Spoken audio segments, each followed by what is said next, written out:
Not that I've ever said anything about it, of course, but every time the plane shakes, my seams tense, my stuffing knots up, and I wish I had hands to grab onto something. Of course, I have her. She's 9 now, too old to need me, but not quite ready to leave me behind. So here I am, crammed into the crook of her arm, my fabric fur a little matted from years of love. I used to be pristine, a crisp golden brown with bright button eyes. Now, one of my ears flops lower than the other, my belly is slightly lopsided. From an emergency stuffing surgery 2 years ago, and I have a suspicious-looking stain on, my paw from an orange juice incident I'd rather not discuss. Emma's other arm is looped around her own belly, holding tight as the plane jostles. Her forehead is pressed against the window, eyes squeezed shut. She doesn't like turbulence either. I wish I could tell her it's okay. That's the frustrating part about being a stuffed animal. I'm always here, always listening, always watching, but I can't do a thing. Not when she cried herself to sleep the night her parents told her about not when she spent hours packing and unpacking her suitcase for this trip, torn between, and not now, when she's holding her breath every time the plane dips, pretending not. The plane shudders again, and she grips me tighter. Ladies and gentlemen, we're experiencing a little rough air. A voice crackles over the speaker. Nothing to worry about, just keep your seatbelts fastened. Should be smooth sailing in a few minutes. Her mom is asleep in the seat next to her, head tilted back, mouth slightly. Emma nudges her with an elbow. "It's fine, honey," her mom murmurs, not even opening her eyes. I don't know what those are, but I don't like them. She leans back into her seat with a huff, still clutching me, and stares out. The sky outside is a mess of gray and white, clouds rolling like ocean waves. I remember when she used to imagine shapes in them, pointing out dragons and castles, and dogs with lopsided ears like mine. I wish I could make her look at the clouds again, make her see something good in them. The plane dips sharply and her breath hitches. Her fingers tighten around my worn-out paw. She used to talk to me all the time, whispered secrets into my ears, gave me voices when she played pretend. But lately, she's been quieter, leaving me on the shelf more often, not forgetting me, not yet, just, that's part of the job. Being there, even when I'm not needed. The turbulence finally settles, the plane evening out. Emma lets out a breath, her grip on me loosening. I feel her shift, pulling me up so we're face to face.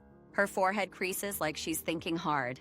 Then, with a sigh, she places me gently in her lap and reaches into her. One of the big ones, the kind with chapters instead of pictures. She flips it open and starts to read, her fingers absent-mindedly stroking my fur. I don't mind this either. The rest of the flight is quiet. Emma reads, her mom sleeps, and I sit. Occasionally, she sets the book down and glances out the window again. The clouds have thinned, giving way to blue sky. I wonder if she still sees dragons. The plane starts to descend, and she perks up a little. The way the world comes back into focus, tiny houses and roads growing bigger, turning. She bites her lip, pressing her nose against the window as the airport comes into. She's been talking about this trip for weeks, how her dad's new place has a pool, how he promised to take her to a theme park. But I know she's nervous. It's her first time flying to see him alone. The wheels touch down with a bump, and she exhales. Too many people, too much noise. Emma holds me by one arm, swinging me absently as she walks. Her mom keeps a hand on her shoulder, guiding her through the crowd. Her dad is waiting near baggage claim, arms open wide. He looks different than I remember. New haircut, new jacket, but his smile is the same. Emma hesitates for half a second. I bounce against her side as she crashes into him, his arms lifting her clean. "Missed you, kiddo," he says into her hair. I feel her smile against his shoulder. They talk for a minute, fast and overlapping, catching up on things I don't understand. Then her dad glances at her mom. Some turbulence, but she handled it fine.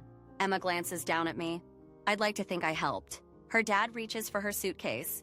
Her mom crouches down, tucking a loose strand of hair behind her ear. "You're gonna have a great time, baby." Emma nods, but I can tell she's holding back tears. Her mom sees it too, one last moment of hesitation. Then Emma takes her dad's hand. As they walk away, she grips me tight. Not swinging me this time. That's what I'm here for. Bucky is so excited to be Emma's carry-on. One day she won't need me, but thankfully that's not today. Transform the following English story into authentic Egyptian colloquial Arabic, Al-Amiyya Al-Masriya, with these bedtime. Begin with, كان يا مكان في قديم الزمان, once upon a time. Replace all character names with Egyptian names. Use authentic Egyptian dialect for dialogue. Add واحد اثنان, new scenes to enhance the warmth and comfort of the story. Incorporate Egyptian cultural elements, traditions, and gentle lessons. Create a soothing and calming atmosphere through comforting imagery and peaceful descriptions. Kind-hearted, characters and gentle interactions. Moments of wonder and simple joy. Reassuring resolutions to format with short paragraphs for easy reading aloud.